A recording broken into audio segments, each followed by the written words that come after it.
masih bersama saya Sandra Kwi tentunya dalam dialog interaktif dan tadi perbincangannya sudah sempat seru sekali nih Pak mengenai protokol COVID-19 yang nanti akan diterapkan di PON ke-20 nanti. Nah itu bagaimana Pak kalau dari Subdapon sendiri pastinya nanti akan bekerja sama dengan Dinas Perhubungan dan juga gugus depan COVID-19 sendiri. Sudah ada pembicaraan ke sana Pak untuk penyelenggaraan PON 20 nanti terkait protokol COVID-19? Baik, seperti tadi saya sampaikan memang kita ambil hikmahnya dari peristiwa pandemi ini sehingga membuat kita semua mungkin bisa lebih siap lagi menghadapi penyelenggaraan PON ke-20 tahun 2021. Dalam rangka mencegah penyebaran COVID-19 atau coronavirus ini di dalam penyelenggaraan PON nanti memang panitia akan duduk sama-sama dengan panitia gugus tugas COVID untuk membahas pelaksanaan penanganan untuk mencegah penyebaran COVID-19 pada saat penyelenggaraan PON nanti. Kita tahu bahwa penyelenggaraan PON ini memang nanti akan dilangsungkan di bulan Oktober tahun 2021. Tetapi penting juga kami panitia juga menyiapkan langkah-langkah pencegahan preventif yang bisa dilakukan oleh panitia sampai dengan bulan Oktober tahun 2021. Kalaupun kita lihat ini kurang lebih ada sekitar 1 tahun 3 bulan lagi, tetapi kami tetap akan membangun komunikasi juga dengan gugus tugas yang ada dan semua rumah sakit yang kebetulan rumah sakit ini juga sudah masuk di dalam tim kesehatan di panitia Subdapon. Tim medis tadi ya? Iya, benar sekali. Itu saya tadi lupa singgung itu masalah medis untuk PON ke-21 sengaja paling terakhir. Karena pasti ada relasinya dengan COVID-19. Benar Sandra. Iya. Terus kalau hingga saat ini Pak, langkah-langkah preventif apa yang sudah dilaksanakan dari Subdapon? Baik, untuk kita sendiri demi menghambat penyebaran itu atlet-atlet yang dipersiapkan nanti untuk mewakili Provinsi Papua dalam penyelenggaraan PON itu lagi diistirahatkan. Diistirahatkan sementara sampai dengan menunggu batas waktu yang belum ditentukan untuk dikumpulkan kembali lagi untuk dilakukan TC terpusat. Jadi memang sementara ini ada beberapa cabang olahraga itu lagi vakum istirahat begitu, khususnya macam contoh atletik itu beberapa pelatih yang dari sini ada 3 orang yang kemarin kalau tidak salah di Jayapura ya? Ya di Timika. Di Timika. Mereka pusat. Ya, latihannya di Timika. Tapi kemarin sudah ke Jayapura, dari Jayapura sudah kembali lagi ke Merauke. Nah, jadi mereka lagi istirahat. Untuk beberapa cabang olahraga tuh memang masih tetap berjalan, tetapi ada beberapa cabang olahraga tertentu tuh mereka stop. Itu salah satu langkah juga yang diambil oleh panitia Subdapon PONI Provinsi Papua untuk bisa mencegah penyebaran COVID-19 ini. Gitu. Diistirahatkan apakah dalam arti mungkin para atlet ini dia rutin setiap 14 hari masa inkubasi tes rapid atau seperti apa Pak? Tidak. Jadi mereka saja. Ini diistirahatkan dalam artian untuk tidak ada aktivitas untuk berkumpul bersama-sama, bergerombol sehingga itu juga bisa salah satu cara untuk menghambat penyebaran. Social distancing itu tadi ya Pak ya? Tadi betul benar sekali gitu. Itu langkah-langkah yang bisa dilakukan oleh ini. Terus kalau panitia sendiri memang nanti mungkin berkaitan dengan venue-venue yang nanti akan digunakan ini, mungkin nanti kami akan menyiapkan itu seperti tadi saya sampaikan, mungkin tempat-tempat cuci tangan yang cukup banyak juga, tidak di satu tempat tetapi akan banyak menyebar di sekitar area venue itu sendiri. Terus yang kedua kita juga membuat tanda-tanda larangan untuk jangan sampai duduk juga terlalu berdekatan di tiap tribun yang nanti dipakai untuk menonton gitu. Iya, berarti ada pengecekan suhu juga seperti di bandara ya Pak? Itu kita sudah siapkan juga nanti mungkin untuk pada saat pegelaran PON. Tapi pada prinsipnya fasilitas yang ada ini kita sudah membuat agar tempat duduk penonton itu mempunyai jarak sehingga aman pada saat duduk untuk menyaksikan pertandingan yang akan seperti di stadion begitu ya? Ya, baik di stadion, di Katapal, terus di Swissbill, kalau Swissbill ini catur ini memang tidak boleh ada penonton. Iya, nontonnya tuh di luar pakai layar. Baik. Berarti nanti sudah ada tim media di dalam yang mengakomodir. Iya, benar sekali. Mungkin nanti mereka pakai infocus di luar untuk menonton, tetapi menonton secara langsung itu tidak diizinkan.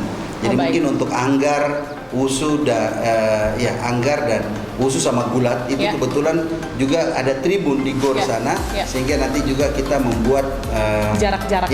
Membuat larangan-larangan supaya tidak duduk berdekatan, sehingga memang di dalam menonton dan menikmati pertandingan itu sudah ada jarak-jarak tertentu yang bisa mengamankan mereka dari penyebaran ini virus begitu. Iya, betul. Saya yakin lah pasti kalau langkah preventif untuk nanti diselenggarakannya kegiatan PON di venue sini, saya rasa dalam kurun waktu 1 tahun lebih pasti persiapannya sudah sangat matang sekali, Pak. Tapi pemirsa juga pasti ada rasa kekhawatiran, Pak. Mungkin bukan di tempat diselenggarakannya venue olahraga, tapi kedatangan mobilitas orang-orang dari luar itu nih. Kan apalagi kemarin sudah jalan 2 bulan ya, Pak ya, kalau tidak salah bandara dibuka, kemudian ada orang dari luar datang dan sudah ada yang positif. Nah, itu bagaimana itu kalau dari Subdapon sendiri kerjasama dengan pihak bandaranya seperti apa? Apakah sudah ada komunikasi? Baik, kalau kerjasamanya kebetulan bandara, pelabuhan itu mereka juga masuk di dalam bagian daripada panitia Subdapon bidang transportasi. Sehingga kami akan melibatkan mereka-mereka yang ada di pelabuhan dan bandara serta gugus tugas COVID yang ada di kabupaten untuk betul-betul melakukan pencegahan terhadap mereka-mereka yang baru datang dengan tahapan-tahapan pencegahan COVID. Sehingga harapan kita bahwa mereka-mereka yang berdatang ini bisa betul-betul tersaring dengan baik. Kalaupun ada, berarti kita harus membangun komunikasi juga dengan rumah sakit yang ada supaya dapat menampung atlet mereka-mereka yang memang betul-betul sudah terinfeksi atau memang sudah terkena virus corona ini gitu. Berarti dalam hal ini rumah sakit daerah, kemudian juga rumah sakit Bunda Pengharapan juga akan diikut sertakan ya? Untuk ada 3 rumah sakit yang menjadi rumah sakit rujukan dengan 2 puskesmas. Yaitu rumah sakit umum daerah, rumah sakit angkatan laut, rumah sakit Bunda Pengharapan, terus puskesmas Rimba Jaya dan puskesmas Mopa. Itu yang menjadi rujukan untuk tempat nanti ketika ada yang sakit atau apa bisa langsung ke sana. Kalau untuk tenaga medisnya, Pak, apakah itu memakai tenaga medis dari Merauke saja atau mungkin ada yang didatangkan khusus dari luar daerah?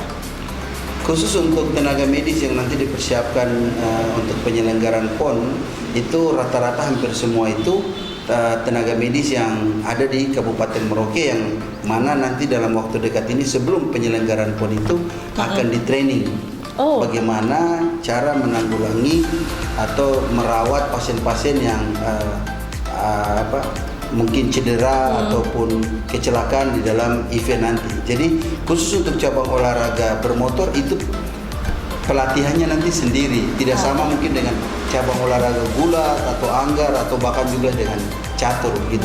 Kalau olahraga yang keras yang benturan langsung mungkin penanganannya berbeda.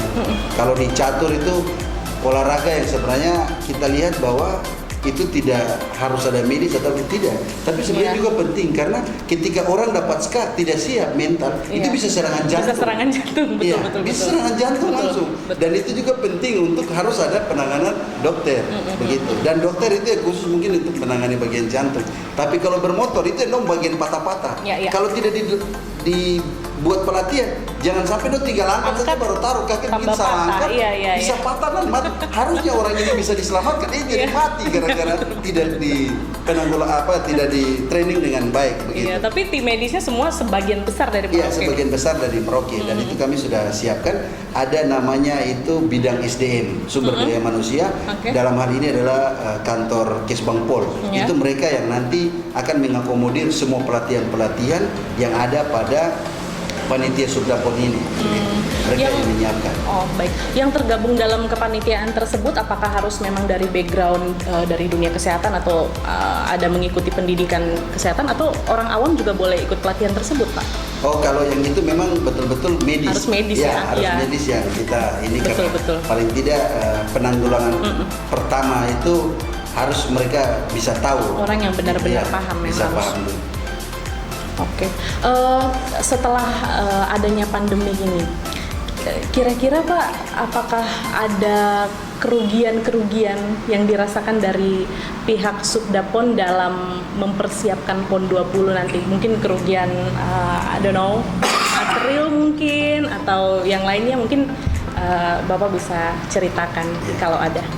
Baik, bicara tentang kerugian, mungkin hampir semua SKPD dan kita semua juga itu pasti merasakan karena hampir semua alokasi anggaran yang sudah kami plot dalam rangka mempersiapkan Kabupaten Merauke sebagai salah satu klaster penyelenggaraan PON ini terpaksa anggarannya dipotong atau dialihkan. Gitu. Jadi kami juga dalam tahun ini mendapat anggaran kurang lebih 9 miliar. Kami cuma dialokasikan saja 3, 6 itu kami kembalikan ke kas daerah begitu. Dan untuk persiapan sendiri di venue-venue untuk pembangunannya juga mereka rasakan bahwa ada pengurangan tenaga kerja, sehingga dengan adanya pengurangan tenaga kerja ini bobot pekerjaan itu semakin sedikit, akhirnya capaian juga ikut lambat. Jadi mundur waktu. Betul sekali. Sehingga kalau kita lihat Stadion Katapal itu memang bisa selesai tepat waktu, tetapi untuk arena bermotor memang ada pengunduran, harusnya itu selesai bulan Juli kemarin. Betul. Tetapi sampai sekarang ini belum dapat terselesaikan dengan baik, sehingga masih ada waktu kurang lebih 2 bulan ini untuk dikejar pekerjaannya sehingga bisa selesai sesuai dengan kontrak yang ada begitu. Betul, jadi tetap kerugian itu tetap dirasakan ya. Tapi kita berdoa sama-sama ya pemirsa, kita bersama-sama berharap dengan diselenggarakannya PON 20 ini nanti juga kita akan balik modal dalam hal ini kan. Pasti pariwisata juga akan berkembang, dan seperti kutipan gubernur tahun lalu, beliau sempat mengatakan bahwa PON 20 diadakan di Papua ini juga salah satu strategi akselerasi pembangunan, betul ya Pak ya? Iya, benar sekali. Kalau menurut Bapak bagaimana dengan diadakannya PON di tanah Papua ini berdampak baik untuk akselerasi pembangunan kah? Iya, sangat sekali Sandra. Kalau kita lihat contoh nyata yang kita bisa nikmati dan kita bisa dapat, yang pertama itu adalah kita mendapatkan Stadion Katapal itu dulu dibangun pada zaman Bupati John Glubah, tapi itu tidak terselesaikan oleh bupati-bupati sebelumnya. Pada saat sekarang ini karena adanya PON, maka stadion itu bisa terselesaikan dan menjadi salah satu stadion yang cukup bagus sekali di wilayah Papua. Akses jalan juga ya Pak ya. Dan yang paling terasa itu memang jalan raya ini. Kita tahu bahwa untuk sampai ke Kebun Coklat itu kemarin itu di dekat Batalion itu jalan rusak sekali, tapi sekarang sudah sangat mulus sekali sampai di tempat tujuan begitu. Dan kita juga mendapat salah satu arena motocross dan balap motor yang terbaik di Indonesia Timur begitu. Ini satu dampak positif yang bisa kita dapat dari proses penyelenggaraan PON di Provinsi Papua. Semoga dampak positif ini juga akan merujuk pada kemajuan ekonomi dan pariwisata yang sempat mundur karena COVID ya Pak ya. Betul. Nah, yang terakhir Pak, mungkin saya ingin minta closing statement dari seorang Bapak Antonio Liberto Ohoy Timur. Pesan-pesannya dan juga mungkin sekaligus mengajak pemirsa yang ada di rumah untuk menyambut PON ke-20 tahun 2021 nanti. Silakan Pak. Baik, terima kasih. Saya Antonio Liberto Ohoy Timur, Sekretaris Umum Subdapon Kabupaten Merauke. Saya mengajak seluruh masyarakat Kabupaten Merauke, walaupun PON Papua tahun 2020, PON ke-20 tahun 2020 ini diundur ke tahun 2021, tetapi kami berharap bahwa penyelenggaraan PON di Kabupaten Merauke untuk 6 cabang olahraga ini bisa terselenggara dengan baik. Semua itu berkat dukungan dari pemerintah Kabupaten Merauke, seluruh masyarakat Kabupaten Merauke yang bisa bersama-sama dengan kami panitia Sub PB PON Kabupaten Merauke untuk bisa mensukseskan penyelenggaraan 6 cabang olahraga ini.